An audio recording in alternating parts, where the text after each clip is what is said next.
Ką, nusipirkau Range Roverį. Dabar visos dienos prasidės vienodai. Pakeltų kapotų.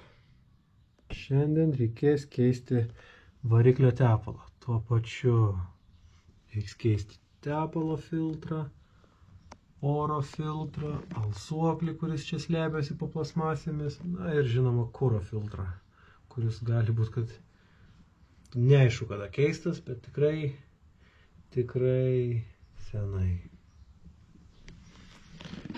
Nu ką, galim pradėti.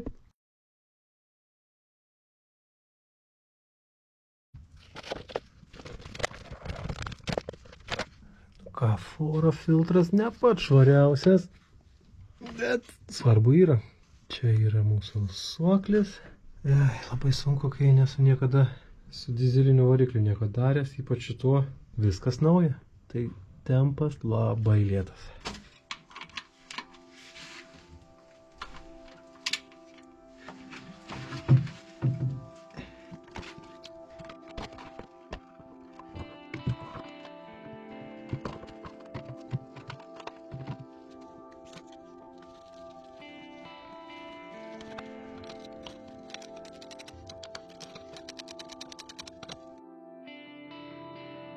Galvojau padarysiu geriau, panaikinsiu EGR vožtuvą, bet panašu, kad kažkada kažkas gerokai seniau jau tuom pasirūpino.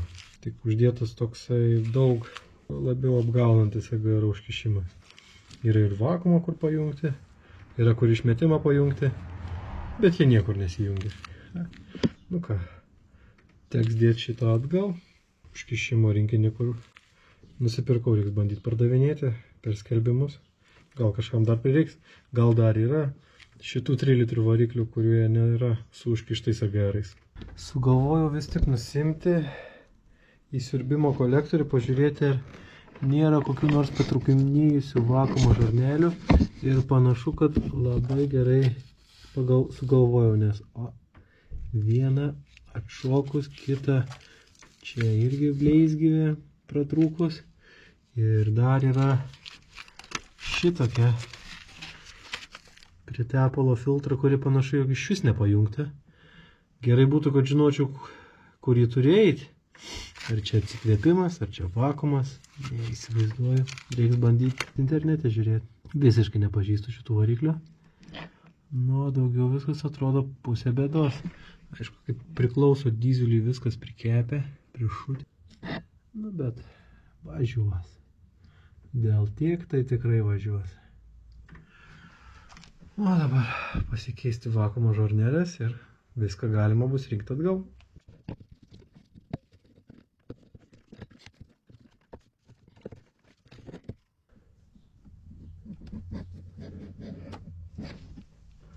Nu ką, vakuumai pakeisti, galima tęsti tepalų keitimą. Prieš eksploatuojant geriau biškį apsižiūrėti, ką čia iš tikrųjų nusipirkai, kad nebūtų siurprizų kur nors toli nuo namų. Išiminėjau tepalo alsuoklį.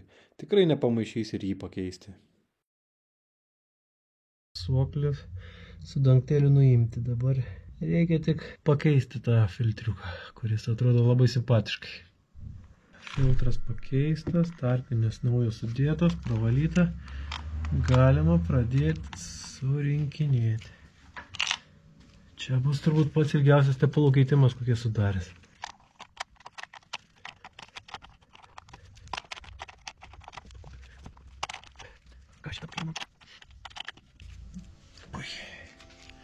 Alsuoklio filtras pakeistas, galima prisukinėti viską atgal.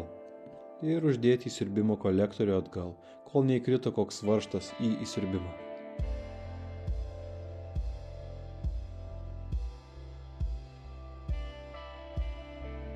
Pagaliau priartėjau ir prie tepalo filtro. Su škurliuku išvalau visus pajuodavusius tepalus, kurie buvo prie tepalo filtro. Ir įdedu naują tepalo filtrą.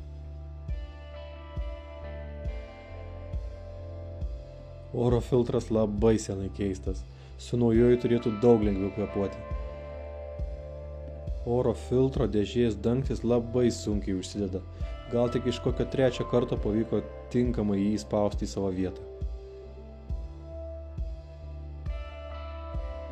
O dabar galima supilti visus 8,5 litro tepalo į variklį. Nesu tiek daug pylęs į tokį mažą variklį.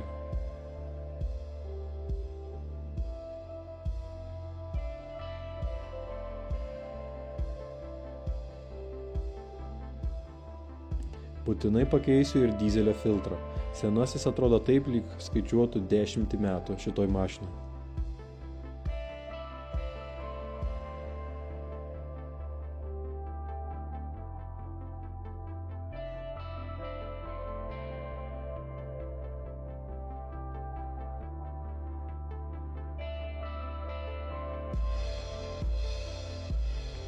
Pagaliau visi filtrai pakeisti.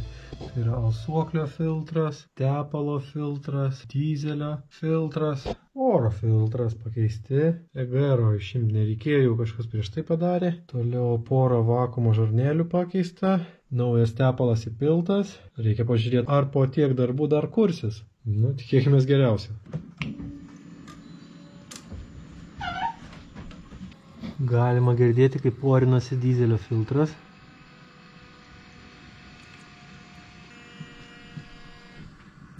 O, kažkas pasikeitė.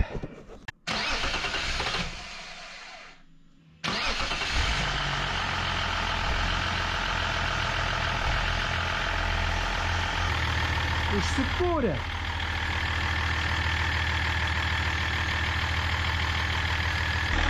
Atėjo metas pakeisti greičių dėžį tepalus. Tik pradžiai reikia greičių dėžę sušildyti iki 35-40 laipsnių. Gerai, kad telefonas matuoja temperatūrą. Taip, karteris jau yra apie 40. Reiškia, galim gesinti ir pradėti. Nuleidimas čia, užpilimas čia. Aišku, visų tepalų neišeis pakeis, bet kiek išbėgs tiek. Išleidžiu automatinės pavarų dėžės tepalus. Turėtų išbėgti kokie 4-5 litrai. Varžtų laikančių pavarų dėžės karteriai yra bele kiek. Visa laimė, kad jie visi lengvai pasiekiami ir galima pasinaudoti elektros įrankiais. Karterį reikia išiminėti atsargiai, nes jame dar likęs koks pusė litro tepalo. Tuo pačiu pravalau ir apnašas, kurias galiu pasiekti. Taip, karteris išvalytas, tarpinė vieta paruošta. Galim pradėti surinkinėti. Čia taip pat kiek pasiekiau išvaliau. Nušvyčiau su švitriniu popieriu pasioksidavusi aliuminį, kad priglustų geriau karteris. Dabar belieka tik tais dar kartą nusivalyti tepalą, įsidėti filtrą ir prisukti karterį. O tuomet žaisim su pilimu. Reikės daug kantrybės. Atrodo visai normaliai. Surinkimo džiaugsmai. Dedu tepalo filtrą. Senasis karteris su naujais varžtais. Svarbiausia neužsimesti karterį ant galvos ir prisukti varžtus taip, kad tarpinė gražiai užsispaustų.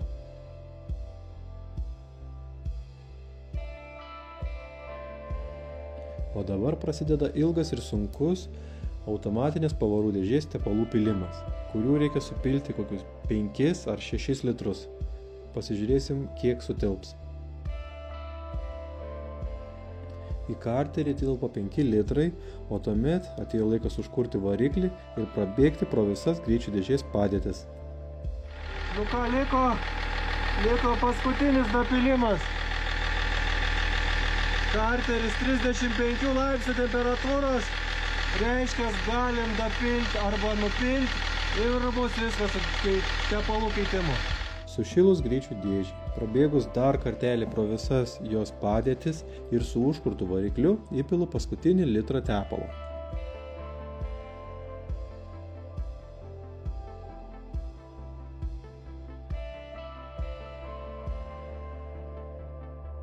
Dėžės tepalai pakeisti. Tobula.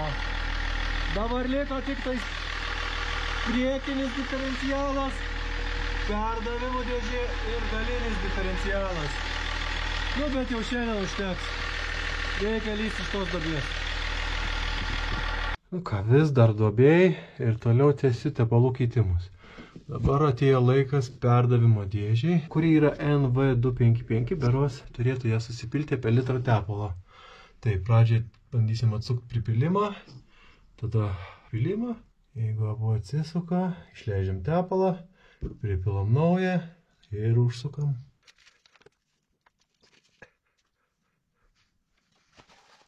Taip, tepaliukas ne pats gražiausias, pat laikas keisti. Tik baisu, kad gali daugiau tilpti nei 1 litras. Nu, tai reiškia, priekiniam diferencialui kol kas nekeisim tepalaiko.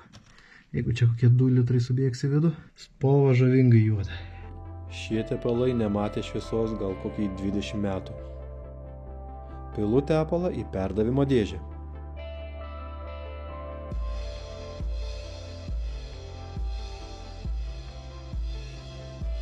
Bandysiu prieiti prie priekinio diferencialo, kuris turi kažkokį mini apsaugėlę, ją būtinai reiks nusukti. Ir tada čia išleidimas, čia kažkur tais turėtų būti užpilimas. Ok, bandom prieiti.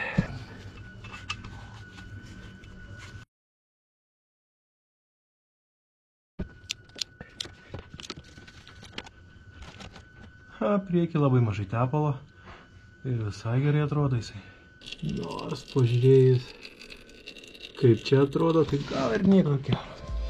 Užsisuku išpilimo varžtą ir pradedu pilti diferencialo tepalus.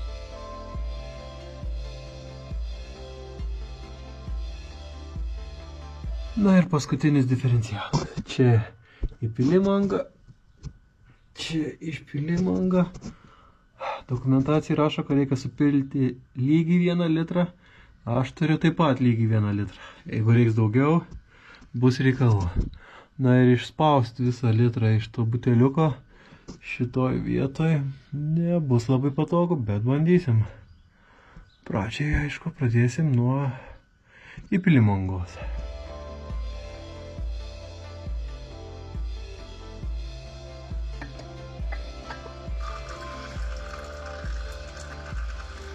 Užsisuku išpilimo varžtą. Ir metas išspausti paskutinį litrą tepalo į diferencialą. Remonto darbai artėja į pabaigą. Nepamirškite paspausti patinka ir prenumeruoti kanalą. Kaip kitaip sužinosite, kuri vieta pirmiausia suges šitam Range Roverį. Na ir viskas. Tepalai visur pakeisti. Galiniam diferencialė, perdavimo dėžiai, automatiniai dėžiai, priekiniam diferencialė ir variklė. Rūdžių dugne yra gal kiek daugiau nei norėtas, bet nieko tragiško. Nežinau, reikės arba pačiam bandyti su jomis kovoti, arba vežti antikorozinį. Gyvenimas parodys. Taigi pradėjau aiškintis, kodėl labai dažnai veikia kompresorius. Ir atidaręs bagažinę, išėmęs atsarginę padangą, radau tokį keistą santechninį sprendimą. O ant jo papurškus, kantrybės, pompuoju.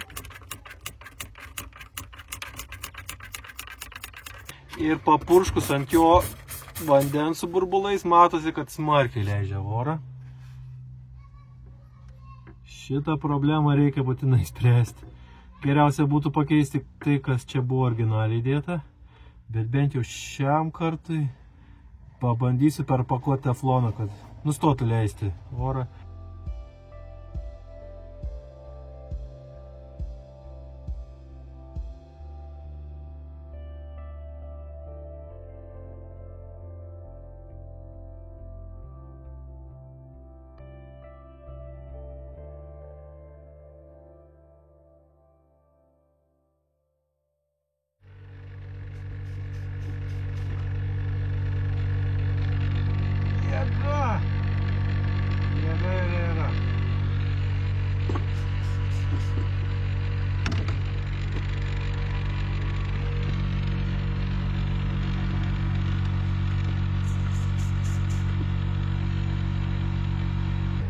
Nu ką, oro nebeleidžia, bet kompresoriui vis tiek reikės pirkti remontinį komplektą, nes nuo didelio darbo atrodo, kad jis jau truputį lėčiau veikia. Dėkuoju peržiūrėjusiems visą video. Range Roveryje visi tepalai pakeisti. Spėju, kad buvo vietų, kurie tikrai nebuvo keisti net ir 20 metų. Na, šiam kartui užteks taisymo darbų. Susitiksime kitą kartą. Ate.